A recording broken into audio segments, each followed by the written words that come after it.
Bencana banjir ini melanda permukiman di 4 RT serta kawasan industri di Kelurahan Wailuni, Kecamatan Panjang, Bandar Lampung pada Rabu malam. Meski lantai rumah warga sekitar umumnya telah tinggi, namun banjir tetap saja masuk rumah dan merendam perabotan rumah tangga.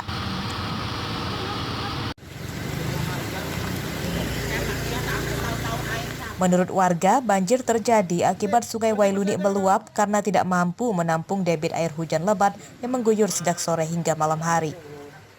Ketinggian air terparah merendam jalan raya yang mencapai sekitar hampir 1 meter. Akibatnya motor sempat tidak bisa lewat.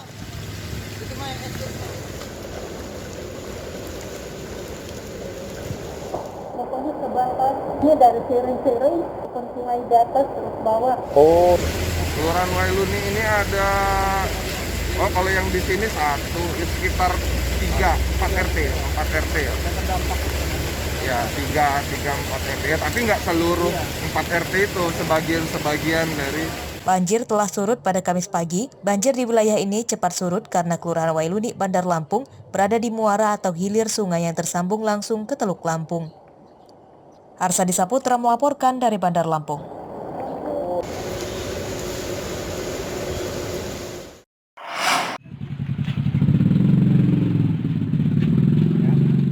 Tiga pria ini tidak berkutik lagi saat mereka tertangkap tangan memiliki narkoba saat ditangkap polisi Polres Tanggamus. Ketiganya ditangkap depan rumah warga di Kota Agung, Tanggamus pada Kamis siang. Dari ketiganya, polisi menyita 3 bungkus sabu-sabu siap edar. Sabu ya. Ya. Duduk. Dari pengembangan lanjutan, polisi kembali menangkap 2 tersangka lain dari jaringan ini. Dari para tersangka, total ada 6 bungkus sabu-sabu lengkap dengan alat hisapnya yang disita polisi.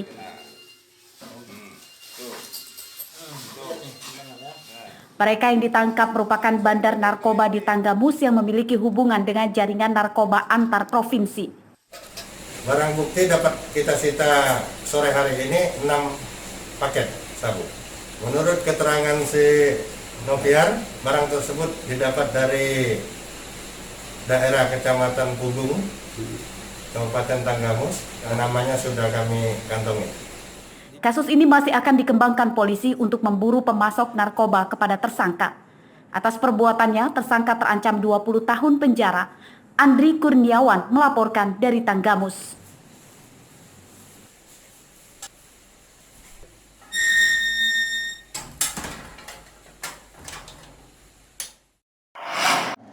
Telah melakukan pelanggaran. Nanti ada kendaraan mobil. Pemberlakuan aturan Electronic Traffic Law Enforcement atau tilang elektronik di Bandar Lampung resmi dimulai Sabtu besok 6 Februari. Hal ini dikatakan oleh Kasubdit Gakumdit Lantas Polda Lampung AKBP Beni Prasetya saat mengunjungi ruang monitor CCTV di Polresta Bandar Lampung.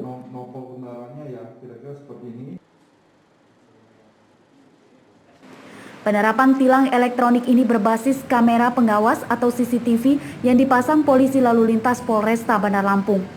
Kamera pengawas itu akan melakukan penindakan tilang secara otomatis kepada pengendara yang melakukan pelanggaran. Kelima lokasi itu antara lain berada di Jalan Kartini, Jalan Patimura, Jalan Cutnyadin, Jalan Sultan Agung Simpang Kimaja, serta Jalan Zainal Abidin Pagar Alam Kedaton.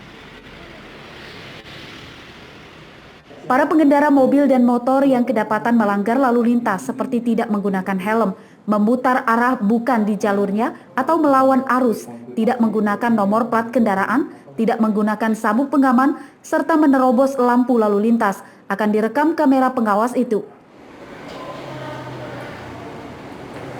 Diterbitkan surat konfirmasi itu sudah dihitung 5 hari.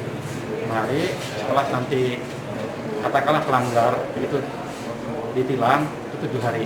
Jadi di hari ke-8 setelah ditilang dia tidak membayar denda itu akan diajukan status blokir STNK. Pelanggar lalu lintas diwajibkan menyelesaikan denda tilang dalam waktu maksimal 7 hari dari diterimanya surat konfirmasi tilang yang dikirim melalui pos. Jika tidak melunasinya, petugas akan melakukan pemblokiran terhadap nota wajib pajak kendaraannya. Untuk pelanggaran tilang, Kami hanya nanti dendanya akan dicantumkan di website pengadilan dan ditempel di papan pamflet kantor pengadilan. Untuk seterusnya kejaksaan barang bukti nanti kalau memang masih ada barang bukti dikirim ke Kejaksaan Negeri. Tilang elektronik ini berlaku bagi seluruh kendaraan yang terekam melanggar lalu lintas, termasuk kendaraan yang dikemudikan polisi, tentara, pejabat, ataupun aparat lainnya yang selama ini dikenal mereka tidak pernah ditilang. Robi Laste melaporkan dari Bandar Lampung. Nanti akan terdeteksi dari plat nomor.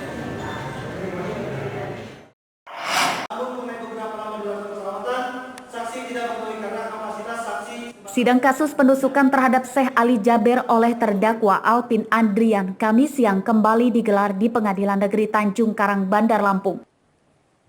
Sidang secara virtual yang dipimpin oleh Ketua Hakim Dadi Rahmadi ini dengan agenda membacakan nota pembelaan atau pledoi. Ada yang unik pada sidang kasus penusukan Syekh Ali Jaber. Istri Syekh Ali Jaber yang notabene-nya sebagai korban mengirimkan surat kepada hakim untuk membebaskan terdakwa. Permohonan pembebasan terdakwa Alpin Andrian ini merupakan disebut sebagai pesan atau mandat dari Syekh Ali Jaber sebelum wafat beberapa waktu lalu. Surat pembelaan terhadap terdakwa itu ditandatangani oleh istri almarhum Syekh Ali Jaber bernama Deva Rahman serta kerabat sekaligus asisten pribadi Syekh Ali Jaber bernama Iskandar Yusuf Anwar. Kami mohon kepada majelis hakim yang mengadili perkara ini agar dapat sekiranya 1. Melepaskan terdakwa dari segala tuntutan hukum sebagaimana dimaksud dalam pasal 44 ayat 1 KUHP pidana. 2. Menyerahkan terdakwa ke Rumah Sakit Jiwa Daerah RSUD Provinsi Lampung untuk menjalani perawatan atau rehabilitasi selama 1 tahun sebagaimana dimaksud dalam pasal 44 ayat 2 KUHP pidana.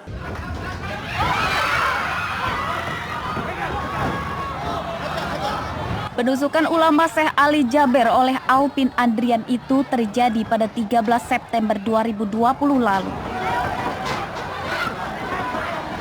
Syekh Ali Jaber yang sedang mengisi dakwah di Masjid Afaludin di Kelurahan Sukajawa, Tanjung Karang Barat, Bandar Lampung, diserang terdakwa dengan pisau.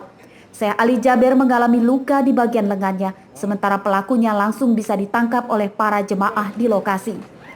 Arsadisa Putra melaporkan dari Bandar Lampung.